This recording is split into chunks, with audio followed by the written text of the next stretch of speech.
बिस्मिल्लाहिर्रहमानिर्रहीम। इय्याक नअबुदु व इय्याक नस्तईन। ए अल्लाह, हम तेरी ही इबादत करते हैं और तुझ ही से मदद मांगते हैं। नाज़रीन अस्सलाम वालेकुम, मैं आतिफ़ ख़ान हूँ और आप मेरा यूट्यूब चैनल देख रहे हैं। नाज़रीन, पिछले व्लॉग में मैंने आपसे तज़किरा किया था कि नेक्स्ट व्लॉग इंशाअल्लाह अज़ीम हम राजनपुर से करेंगे। बेसिकली हमने वहाँ का एक शॉर्ट विज़िट किया और वहाँ की ग्राउंड रियलिटीज़ जो हैं उनको ऑब्ज़र्व किया। टू माय सरप्राइज़ वहाँ पे काफ़ी कुछ अभी होने वाला है।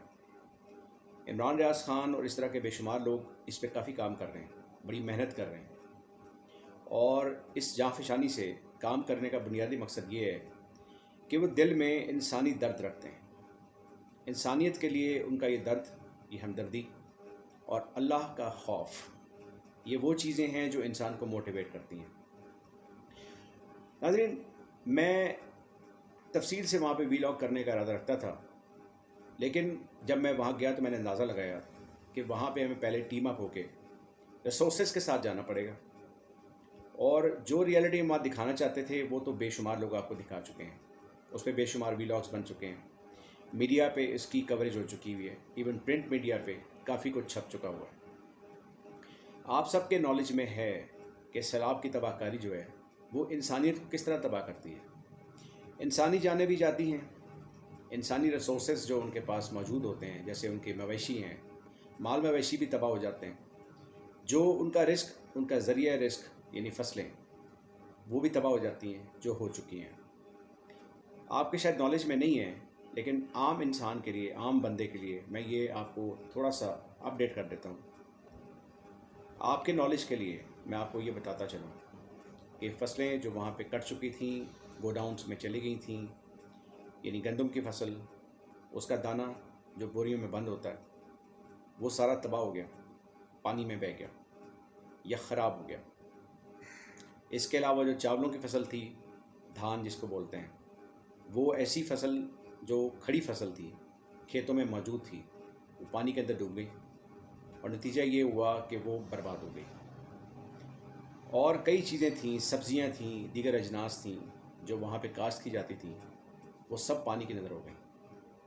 तो आम बंदों के लिए ये मैसेज है कि आप तैयार रहें, आगे आटे का बहरान भी आने वाला है, क्योंकि जब गंदम का दाना नहीं होगा, पिसेगा नहीं, उससे आटा तैयार नहीं होगा, तो मार्केट में वो नहीं आ सकेगा।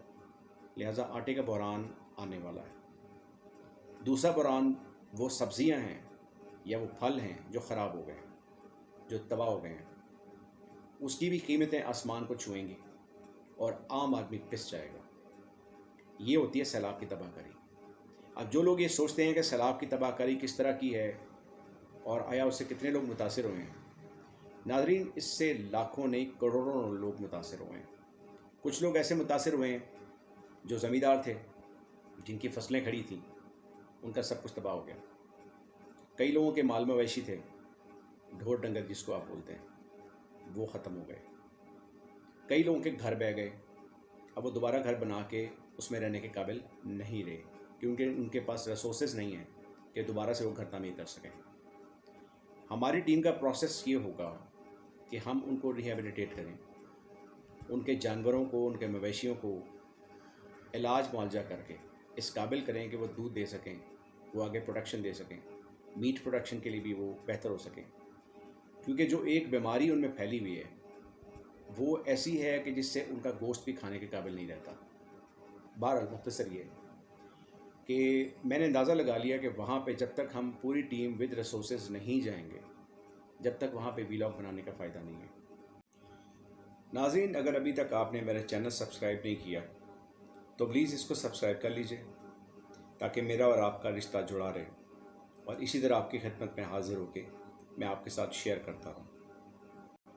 नाज़रीन, राजनपुर के फील्ड में दोबारा जाने के लिए हमें भरपूर तरीके से काम करने के लिए कुछ रिसोर्सेज बढ़ाने होंगे और उसके लिए हमें फ़ंड रेजिंग करनी होगी, क्योंकि हमारे पास इतने फंड्स मैसर नहीं हैं कि हम उस प्रोजेक्ट को बड़े पैमाने पर कर सकें। मेरे project chief mister Najeeb Chughtai और हमारी सारी टीम, जिसमें डॉक्टर्स, साइंटिस्ट और इसके अलावा टेक्निकल स्टाफ, इसकी तादाद को बढ़ाना बहुत ज़रूरी है। تاکہ ہم بڑے پیمانے پہ کام کر سکیں۔ ناظرین، پاکستانی عوام کو ابھی شاید اس چیز کا ادراک نہیں ہے کہ لائف اسٹاک اور ہیومن ریسورسز، اس کو سیو کرنا، ریہیبلیٹیٹ کرنا اور اس کی پروڈکشن کو دوبارہ سے فعال کرنا کتنا ضروری ہے۔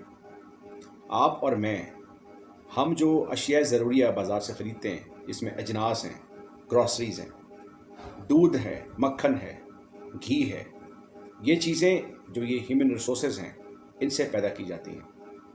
اب ان کو فعال کرنا اور ان کی پروڈکشن کو بڑھانا، یہ ایک ایسا پروجیکٹ ہے جو پاکستان کے لیے اور اس کے عوام کے لیے اس وقت کی اہم ضرورت ہے۔ کئی لوگ اس کی افادیت سے اور اس کی امپورٹنس سے نا واقف ہیں۔ ناظرین، ایسے لوگ جو اس کی امپورٹنس کو نہیں جانتے، ان کو یہ باور کرانا بہت ضروری ہے کہ ہمارے یہ ریسورسز کل کو ہمارے کام آئیں گے۔ آج کی ہوئی محنت مستقبل کے لیے بہت ضروری ہے، اور سب سے بڑھ کے پاکستان کی عوام کی جو اجناس کی ضروریات ہیں، ان کو پورا کرنے کے لیے اور اس کے اندر اضافہ کرنے کے لیے میری ٹیم ان پروجیکٹس پہ کام کرنا چاہ رہی ہے۔ اس کے لیے ہمیں جو فنڈز چاہیے، اس کے لیے ہم نے کچھ لوگوں سے رابطے کیے ہیں۔ حیرت کی بات یہ ہے ناظرین کہ کئی لوگ جو کروڑوں اربوں کے مالک ہیں، وہ اس پروجیکٹ کی افادیت کو نہ سمجھتے ہیں اور نہ اس کو سمجھنا چاہتے ہیں۔ آج وہ اس کو نہ سمجھنے کی کوشش کر رہے ہیں، لیکن کل کو وہ اس پہ پچھتاوے کا شکار ہوں گے، کیونکہ یہ وقت کی اہم ضرورت ہے۔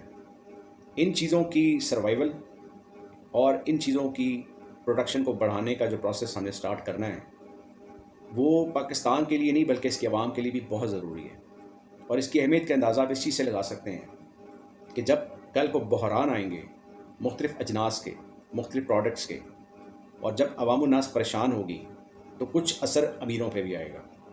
ابھی شاید امیر لوگوں کو اس کا ادراک نہیں ہے، لیکن مستقبل قریب میں یہ واضح ہو جائے گا کہ پاکستان مختلف بحران کا شکار ہو چکا ہے۔ میں اللہ سے دعا کرتا ہوں کہ ایسا نہ ہو۔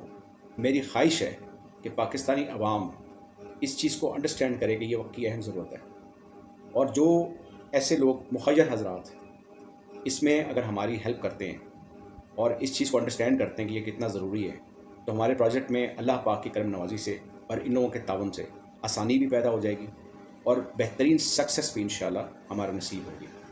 اسی کے ساتھ اجازت چاہتا ہوں۔ پاکستان زندہ باد، پاک افواج پائندہ باد۔